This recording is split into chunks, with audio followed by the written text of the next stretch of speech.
once again in the great state of Ohio, where I know, I believe in all my heart, that you are both going to carry the state for Donald Trump and to make sure his presidency is successful, you are going to carry the state for Rob Portman. And frankly, Rob Portman could not have a better opponent than the governor who consistently killed jobs, has no clue about the real world, and will bring good old-time liberalism back to the U.S. Senate. So you have to work hard. Every one of you work hard for Trump, and you work hard for Portman, and we're going to have a big year, and Ohio is going to be right at the heart of that year.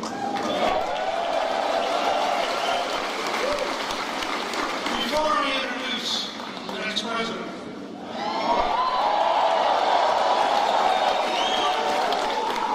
as a former Speaker of the House who knew a little bit about Washington, let me say that I cannot imagine a more vivid proof of corruption than the steps that go from the Bill Clinton accidental airport meeting to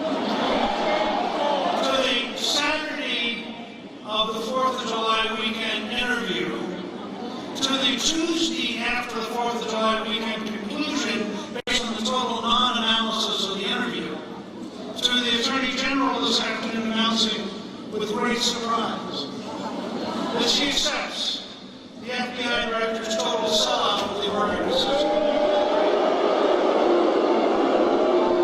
Is there a single person here who believes that if you had done what Hillary Clinton had done, that you would not be prosecuted? So they're once again making the case that there are two Americas. There's the corrupt Washington of the old order. Okay. I'm not lying. And there are all the rest of us. And I say to you, enough. Enough of the lies. Enough of the job-killing deals. Enough of taking care of the big boys while the rest of us hit foreclosures.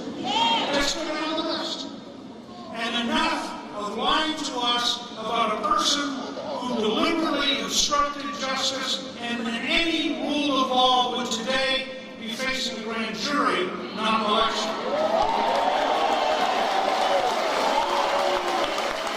One last time. Do any of you believe it was only an accident that Hillary Clinton was on Air Force One with Barack Obama at the very moment that the FBI Director was explaining that despite her obvious total guilt, she should not be taken? I would say the fix was in.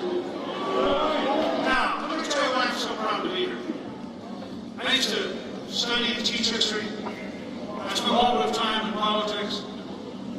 I know of no example in American history of a moment where the leader and the American people came together as fast as they have in the last year with Donald Trump.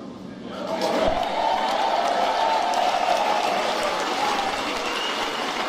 watched all these Washington meetings, just can't get it. I mean, they literally can't get it. So they write, Hillary Clinton spent X millions of dollars last month on advertising and Donald Trump spent zero. Well, that's because he's willing to meet with the news media, he's willing to come out and give these speeches, he's available on Twitter, and they don't get it. Donald Trump, think about this. Hillary Clinton has been active in politics since she was a Goldwater girl in 1964. Now, for those of you who were born since 1964, you give you some idea, she's been in politics her entire lifetime. Donald Trump has been in politics now for slightly over 12 months. It's unbelievable. I've never seen anybody come out of nowhere.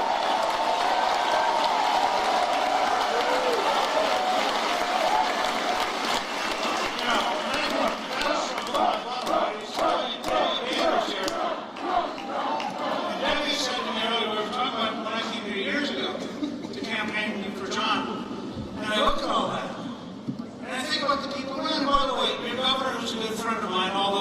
about time he get on the Trump bandwagon.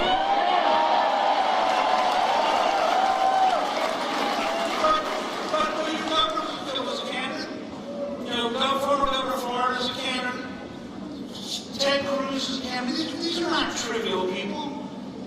Ted Cruz was a national debate champion in Princeton, a Harvard Law graduate, clerk for the U.S. Supreme Court, was the Attorney General of Texas, is a U.S. Senator. It's a serious guy. There's only one problem. He ain't Donald Trump. And here's the reality. The difference between all the folks who have talked and Donald Trump is that he has had a lifetime of creating jobs, a lifetime of building buildings, a lifetime of getting things done. Everybody else talked about how they'd like to sort of change Washington a little bit in a calm, associated way. This guy's